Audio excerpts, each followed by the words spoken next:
उसका कहने का करने का तरीका बिल्कुल अलग हो सकता है।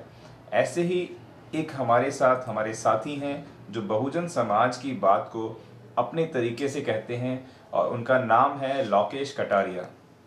जी हाँ साथियों, लोकेश कटारिया वो शख्स हैं जो हमेशा ही विवादों में रहते हैं। लोकेश जी, आप हमारे स्टूडियो में आए, हम आपका बहुत बहुत साधुवाद करते हैं। आपको सबसे पहले जय भीम। आप हमारे स्टूडियो में आए इसके लिए बहुत बहुत धन्यवाद। जय भीम, बहुत बहुत धन्यवाद।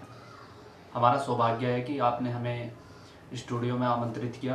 पहले तो आपको नमो बुद्धाय, जय भीम, जय भारत। लोकेश जी, एक बात बताइए, आपके अधिकतर वीडियोस होते हैं या आपके जो कार्य होते हैं वो हमेशा विवादित क्यों होते हैं, जिन पे अधिकतर लोगों की क्रिया प्रतिक्रिया बहुत सारी आती है और जिन पे आप अधिकतर विवादों में घिर जाते हैं? काम आप सही करते हैं लेकिन आप हमेशा विवादों में क्यों आ जाते हैं?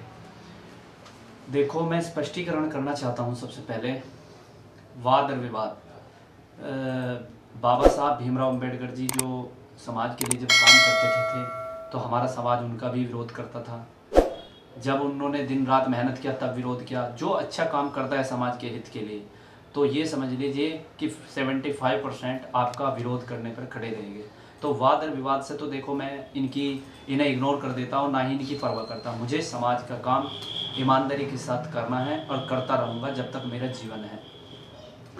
लोकेश जी, एक बात बताइए, आप जिन विवादों से सबसे पहले आए थे वो थी भगवानों को घर से निकाल कर आपने यमुना किनारे विसर्जित करा था, तो उसका क्या मेन उद्देश्य था? आपने ऐसा कार्य क्यों करा, उसके बारे में बताएं। देखो, सबसे पहले मैं ये चीज़ बताना चाहता हूँ कि जो विवादों में आने का सबसे बड़ा कारण ये रहा कि जिस तरीके से मैंने लगभग 350 गांवों में से देवी देवताओं के मूर्तियाँ, पोस्टर उतरवा के रेड़ों में उन्हें विसर्जन कर लिया था, तरीके से, जो तरीका होता है। देखो, मैंने सबसे पहले उन गांवों में जाकर कैडर करा, उन लोगों को समझाया कि हमें पूजा पाठ करने से कुछ नहीं मिलेगा, अगर करना है तो कर्म करना पड़ेगा। और बाबा साहब भीमराव अंबेडकर जी जो हमारे लिए संविधान बना दिए हैं, पूरे भारत के लिए संविधान बनाया है, अपने 4 बच्चे कुर्बान कर दिए हमें आरक्षण दिलाने के लिए, वोट का अधिकार दिलाने के लिए।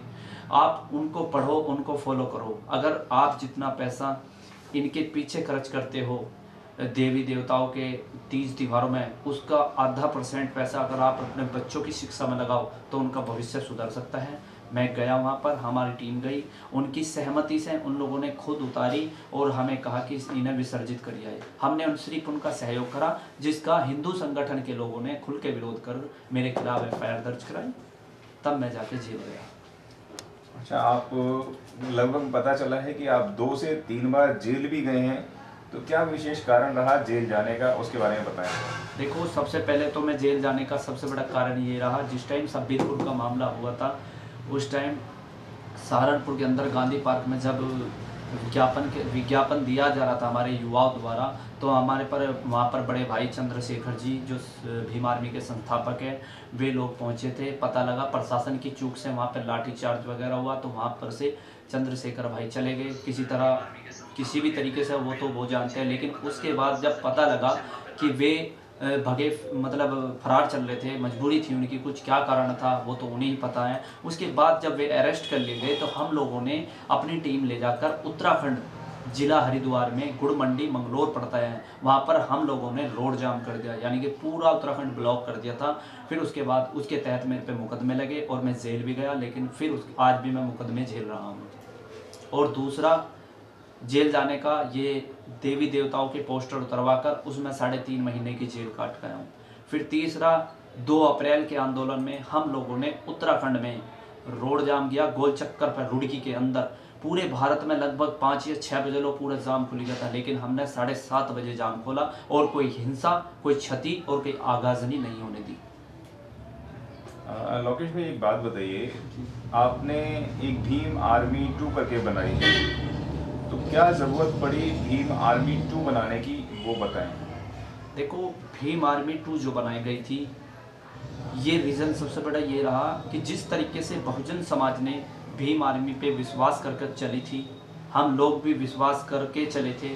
पता नहीं कितने युवाओं ने अपनी ज़िंदगियाँ भीम आर्मी को बनाने में और चमकाने में और आगे बढ़ाने में लगा दी, लेकिन उनकी ज़िंदगियाँ व्यर्थ गई, उनका जो बलिदान था वो व्यर्थ गया। क्योंकि इंटरनली पता लगा है और मेरे पास कुछ एविडेंस भी है कि चंद्रशेखर भाई जो हमारे बड़े भाई हैं भीम आर्मी के संस्थापक, वे थोड़ा सा और उनकी राष्ट्रीय लेवल की कार्यकारिणी अपना मिशन मूवमेंट भूल चुकी है। अगर वे सही दिशा निर्देश भी आज भी आ जाए तो हम उनके साथ खड़े हैं, लेकिन जो समाज के हित में होगा हम उसके लिए तैयार है, 24 घंटे खड़े रहेंगे। लेकिन गलत काम के लिए और समाज के अहित के लिए हम कतई झुकने वाले नहीं हैं।